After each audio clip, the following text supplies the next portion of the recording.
Selanjutnya pemirsa PT Selamat Sempurna Tbk atau SMSM tetap melanjutkan rencana ekspansi di tahun ini meskipun sektor manufaktur Indonesia masih tertekan. Iya, berdasarkan data S&P Global, PMI Manufaktur Indonesia pada Juni 2025 turun ke level 46,9, berada di bawah ambang batas netral 50.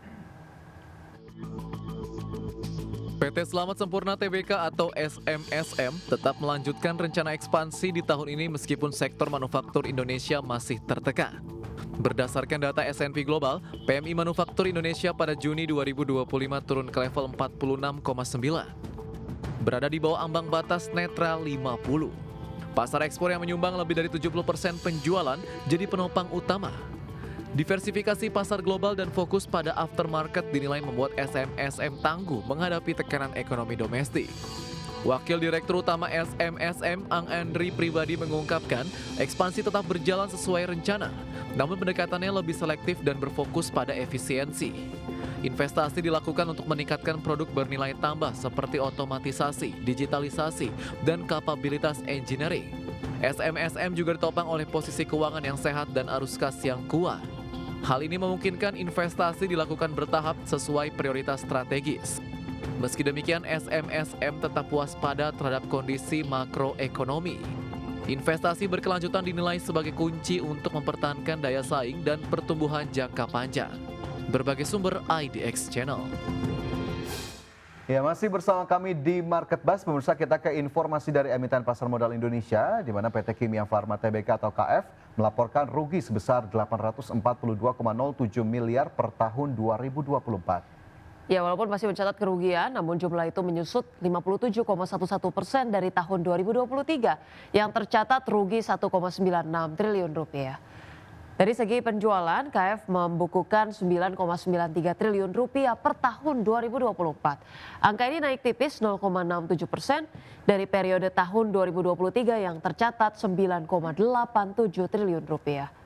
Beban pokok penjualan KF pada tahun 2024 tercatat 6,99 triliun, turun dari sebelumnya 7,06 triliun rupiah, dan total penjualan bersih yang dikurangi beban pokok menghasilkan laba bruto sebesar 2,94 triliun rupiah pada tahun 2024.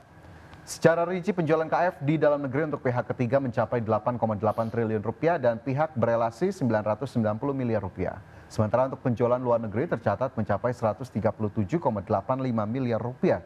Dari sisi neraca, KF juga melaporkan jumlah aset sebesar 14,96 triliun per tahun 2024, turun dari periode yang sama tahun sebelumnya sebesar 16,63 triliun rupiah.